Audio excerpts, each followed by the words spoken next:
Hello friends, ಹೇಗಿದ್ದೀರಾ? ನಾನು ಚೆನ್ನಾಗಿದ್ದೀನಿ. ನೀವು ಹೇಗಿದ್ದೀರಾ? ಈ ದಿನ ನಾನು ಸೋರೆಕಾಯಿ ಮಜ್ಜಿಗೆ ಹುಳಿನ ಬಿಸಿ ಬಿಸಿ ಅನ್ನಕ್ಕೆ ಸೋರೆಕಾಯಿ ಮಜ್ಜಿಗೆ ಹುಳಿನ ಮಾಡ್ತಾಯಿದ್ದೀನಿ. ಅದು ಹೇಗೆ ಮಾಡಬೇಕು, ಅದಕ್ಕೆ ಏನೇನು ಪದಾರ್ಥ ಹಾಕಬೇಕು ಅಂತ ನೋಡೋಣ. ವೆಲ್ಕಮ್ ಟು ಇಂದುಮತಿ ಕುಕಿಂಗ್ ಚಾನಲ್ಗೆ ಸ್ವಾಗತ ಸುಸ್ವಾಗತ.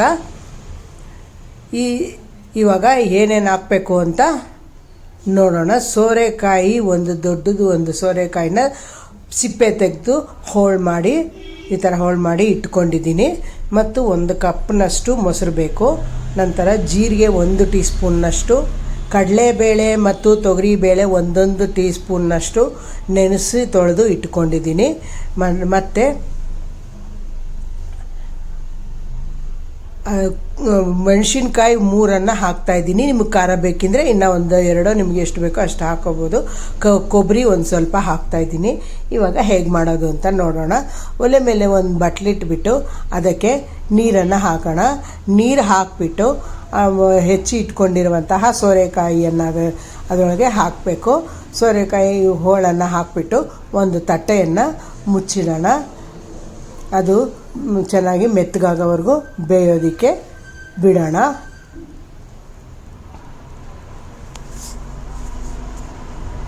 ಮತ್ತು ಅದಕ್ಕೆ ಒಂದು ಸ್ವಲ್ಪ ಉಪ್ಪು ಮರೆತುಬಿಟ್ಟೆ. ಇವಾಗ ಉಪ್ಪನ್ನು ಹಾಕಿಬಿಟ್ಟು ಸ್ವಲ್ಪ ಹೋಳಿಗೆ ಉಪ್ಪು ಮೆತ್ಕೋಬೇಕು, ಆ ತರಹ ಹಾಕಿಬಿಟ್ಟು ಇವಾಗ ಒಂದು ತಟ್ಟೆಯನ್ನು ಮುಚ್ತಾ ಇದ್ದೀನಿ. ಇವಾಗ ಚೆನ್ನಾಗಿ ಬೇಯೋದಕ್ಕೆ ಬಿಡೋಣ. ನಂತರ ಕಡಲೆಬೇಳೆ ಮತ್ತು ಕೊಬ್ಬರಿ ಮತ್ತು ಜೀರಿಗೆ, ಹಸಿಮೆಣಸಿನ್ಕಾಯಿ ಎಲ್ಲವನ್ನು ರುಬ್ಕೋಬೇಕಾಗುತ್ತೆ. ಇದಕ್ಕೆ ರುಬ್ಬುವಾಗ ಒಂದು ಸ್ವಲ್ಪ ಮೊಸರನ್ನು ಹಾಕಿ ರುಬ್ಕೊಳ್ಳೋಣ. ಇವಾಗ ಅದು ಮೊಸರಿದೆಯಲ್ಲ ಸ್ವಲ್ಪ ಕಡಿಯೋಣ. ಕಡಿದ್ಬಿಟ್ರೆ ಹಾಕಿದ್ರೆ ಚೆನ್ನಾಗಿರುತ್ತೆ, ಇಲ್ಲಾಂದರೆ ಅದು ಸಾರಿಗೆ ಹಾಕೋವಾಗ ಅದು ಒಡೆದು ಹೋಗುತ್ತೆ. ಅದಕ್ಕೆ ಕಡ್ದಿದ್ದೀನಿ.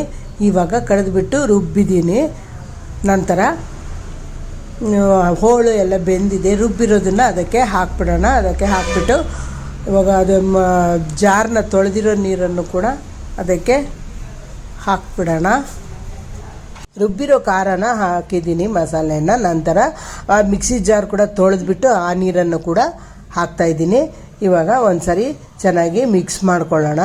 ಚೆನ್ನಾಗಿ ಮಿಕ್ಸ್ ಮಾಡ್ಕೊಂಡಿದ್ದಾದಮೇಲೆ ರುಚಿಗೆ ತಕ್ಕಷ್ಟು ಉಪ್ಪನ್ನು ಹಾಕಬೇಕಾಗುತ್ತೆ. ಆಗಲೇ ಹೋಳಿಗೆ ಸ್ವಲ್ಪ ಹಾಕಿದ್ದೆ, ಅದಕ್ಕೆ ಇವಾಗ ಒಂದು ಸ್ವಲ್ಪ ಕಡಿಮೆನೇ ಹಾಕಬೇಕಾಗುತ್ತೆ.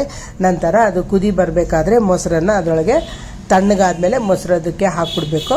ನಂತರ ಒಲೆ ಮೇಲೆ ಬಾಣಲಿ ಇಟ್ಟು ಇದು 1 ಟೀ ಸ್ಪೂನ್ನಷ್ಟು ಎಣ್ಣೆನ ಹಾಕೋಣ. ಎಣ್ಣೆ ಹಾಕಿಬಿಟ್ಟು ಸಾಸಿವೆ ಕಾಳು ಪಟ್ಪಟ ಅಂತ ಸಿಡ್ದಿದ್ದಾದಮೇಲೆ ಕರಿಬೇವಿನ ಸೊಪ್ಪು ಮತ್ತು ಅರಿಶಿನ ಪುಡಿ ಹಾಕಿ 1 ಸೆಕೆಂಡ್ ಫ್ರೈ ಮಾಡ್ಕೊಳ್ಳೋಣ. ಫ್ರೈ ಮಾಡಿದ್ದಾದಮೇಲೆ ಆ ಮಜ್ಜಿಗೆ ಹುಳಿಗೆ ಒಗ್ಗರಣೆಯನ್ನು ಹಾಕಿದ್ರೆ ಮಜ್ಜಿಗೆ ಹುಳಿ, ಸೋರೆಕಾಯಿ ಮಜ್ಜಿಗೆ ಹುಳಿ ರೆಡಿ. ಈ ವಿಡಿಯೋ ನಿಮಗೆ ಇಷ್ಟ ಆದಲ್ಲಿ ಲೈಕ್ ಮಾಡಿ, ಶೇರ್ ಮಾಡಿ, ಕಮೆಂಟ್ ಮಾಡಿ. ಈ ವಿಡಿಯೋ ನೋಡಿದ್ದಕ್ಕಾಗಿ ತುಂಬ ಧನ್ಯವಾದಗಳು. ಬಿಸಿ ಬಿಸಿ ಅನ್ನಕ್ಕೆ ಸೋರೆಕಾಯಿ ಮಜ್ಜಿಗೆ ಹುಳಿ ರೆಡಿ.